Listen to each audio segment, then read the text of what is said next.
अस्सलाम वालेकुम नाजरीन।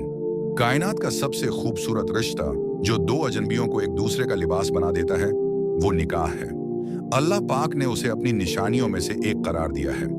आज की वीडियो में हम सिर्फ निकाह का तरीका ही नहीं सीखेंगे बल्कि इन बारीकियों को जानेंगे जो हमारे माशरे में गुम हो चुकी हैं।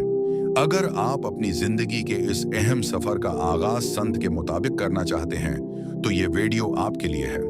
निकाह महज एक समाजी माहिदा नहीं बल्कि एक इबादत है।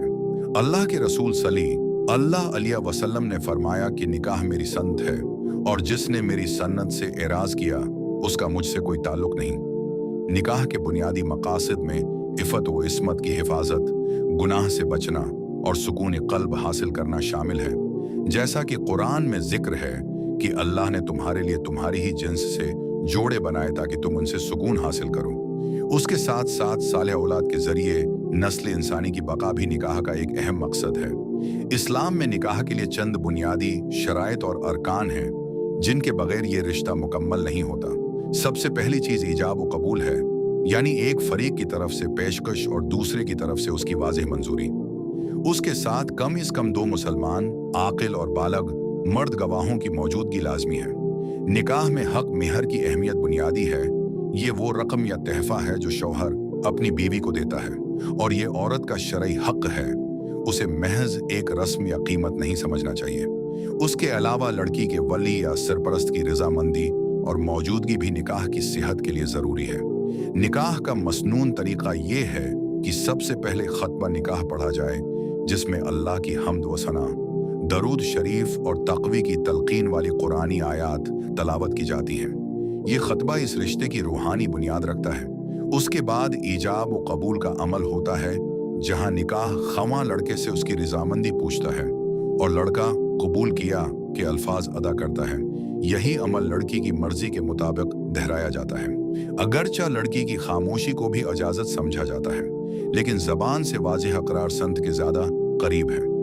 हक मेहर का तयीन करते वक्त शौहर की माली हैसियत और बीवी के वक़ार का ख्याल रखना चाहिए और मेहर फातमी हमारे लिए सादगी की बेहतरीन मिसाल है। निकाह के बाद वलीमा करना संत नबी सल्लल्लाहु अलैहि वसल्लम है जो दरअसल इस नए रिश्ते का आम ऐलान है। वलीमा की तकरीब में अमीरों के साथ साथ गरीबों को शामिल करना बरकत का बायस बनता है और इसराफ और दिखावे से बचना जरूरी है। आजकल हमारे माशरे में निकाह को बहुत मुश्किल बना दिया गया है। जहीज की नुमाइश, फजूल खर्ची और गैर शरई रसूमात ने उस मुबारक अमल से बरकत छीन ली है।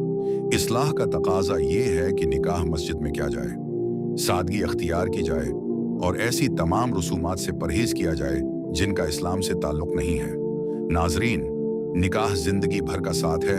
अगर उसकी बुनियाद अल्लाह के हुक्म और रसूल सल्लल्लाहु अलैहि वसल्लम के तरीके पर रखी जाएगी तो घर जन्नत का नमूना बन जाएगा।